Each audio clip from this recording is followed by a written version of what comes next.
that make you rich, and you don't even realize it. You take it for granted. And you look like on my Facebook feed, there's a young lady, every few weeks she's posting pictures of herself coming out of different cancer surgeries. And it just brings tears to my eyes, and I think to myself, I've got no problem in my life that even comes close to anything that young lady is going through.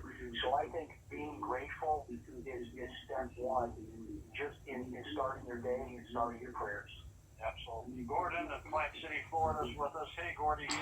Hey, thanks for taking my call, George and Jim. You remember me, I'm Alan Kalinja's friend from Student Loan Justice. Listen, before I ask my question, I want to say you bring joy to my heart because you forgave your brother and shared Jesus, and that's the most important thing in the entire world. What I'm about to ask you now is going to be the second most important question you will probably hear all year long. And of all of my financial experts that I listen to, they're all smart, but you're the Christian money person. And so you and I have talked about student loan bankruptcy, and you're not like most conservatives. You understand that it's not a free handout, and that the golden rule, the Constitutional Uniformity Clause and equal protection and fair treatment says if rich people can get bankruptcy, why not a student? It's like a fair medium compromise. But I want to run this thing by you right quick, and it's the most important thing that you're going to hear probably in the next couple of years. I want to make sure you get it right. I have a theory that if the two student loan bankruptcy bills, S.2598 by Dick Durbin and the other one for private student loan bankruptcy, do not pass, there will be no restrainer, a free market conservative restrainer on the Dept of Ed, and they will bleed us to death because almost 10% of college debt is student debt is almost 10% of the U.S. debt is college debt, and it will hurt taxpayers, which make me conservatives like me upset. And the public service loan forgiveness will have no restrainer, and they'll continue to reject 98 or 99% of people.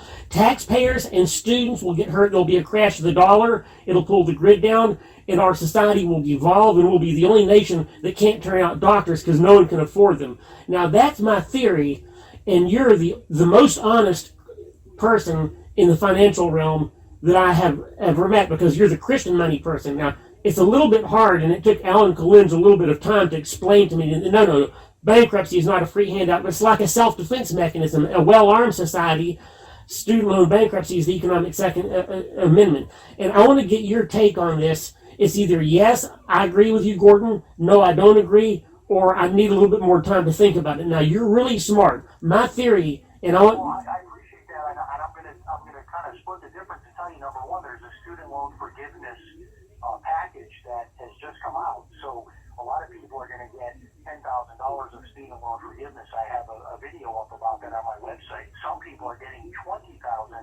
of forgiveness. So, and Alan Collins, this brilliant guy, he's been on my show for years, and I agree with him that bankruptcy should extend to student loans. I'm not sure that I go to the extent that by not passing the law for bankruptcy that's going to collapse the entire economy, including the grid.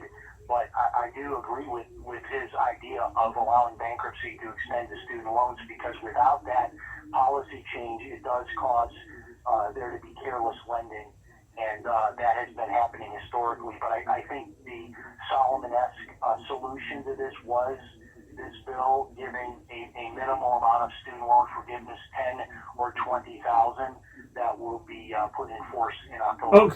But James, not every student loan borrower will want to declare bankruptcy to get rid of that. Correct, right. So the student loan forgiveness is not requiring... Can I talk a little bit more? Oops.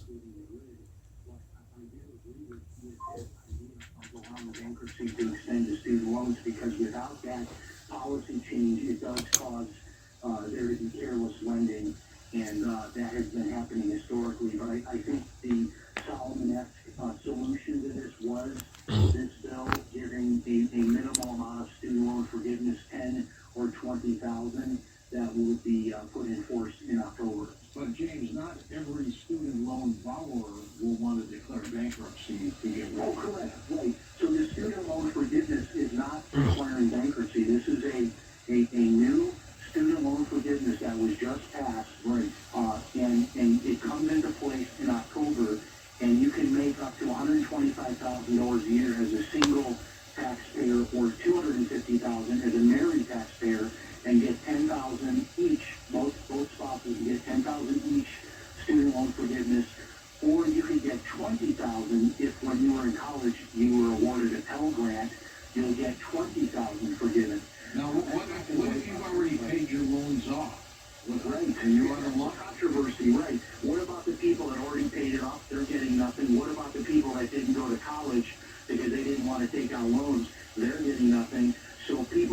about this, and I understand that. My view on it has been, well, it is what it is, so let's take advantage of it. You know, if it's already going to be put in force, get your $20,000 forgiven if you qualify for it. Joe in the Bronx, take it away, Joseph. Hey, George, how are you? All righty, Joe. Thanks. Good. James, I wanted to ask you, I keyed in on something that I believe is unbelievably beneficial. You were betrayed by your brother, and I think the key thing is, how do you rebuild trust after going through that? Well, over these years, we didn't have a relationship. It wasn't until he was, given months to live that he was willing to admit what he did, and we reconnected. And honestly, he was never in a position of trust with me in terms of, managing any of my money or anything like that before he passed. I do know people, though, that have had situations with, extramarital affairs or theft of money or other things, and they have rebuilt those relationships. I guess it's always good, though, to be wise. I don't think I would have ever brought my brother back as an accountant. Call me jaded, but might have given him a different kind of a job, but not running my money after what happened. But I think the key is forgiving and not carrying that bitterness and unforgiveness. Not necessarily that you've got to bring that person back into a position of trust. That's just sort of my view on it. Did he ask to see you, James, or did you go see him? What happened? No, he asked to see me. I reached out through my sister, and she had told me that he had limited time to live, and I asked her if he, what he wanted, if he wanted to see me, and she reached out to him, and he said he definitely wanted to see me.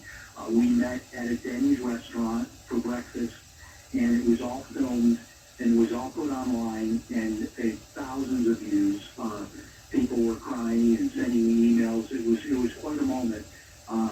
It's sort of surreal, honestly, that he and I would embrace and hug, and he would apologize and admit what he did, and tears were flowing, for both of us. It was quite a moment. When did he pass after that meeting? Yeah, so he passed away about 2 weeks ago, and that meeting was in November. So several months ago then. Right. Pretty emotional. Mary Lou's with us, Hollywood, California. Hello, Mary Lou. Go ahead. Hi, I'm trying to figure out how to pay for food, rent, and like a car, to start all over again. I've been homeless for 3 years, and Do you have any income coming in at all, Mary Lou? Anything coming in? I have income from my Social Security, but it's barely enough to get by. I have to depend on free food. But I have in my file cabinet a 40-year-old student place, and I'm trying to sell it. And it would take a miracle to sell it, but I have 2 offers already in the last 4 years. What was it? I couldn't hear that.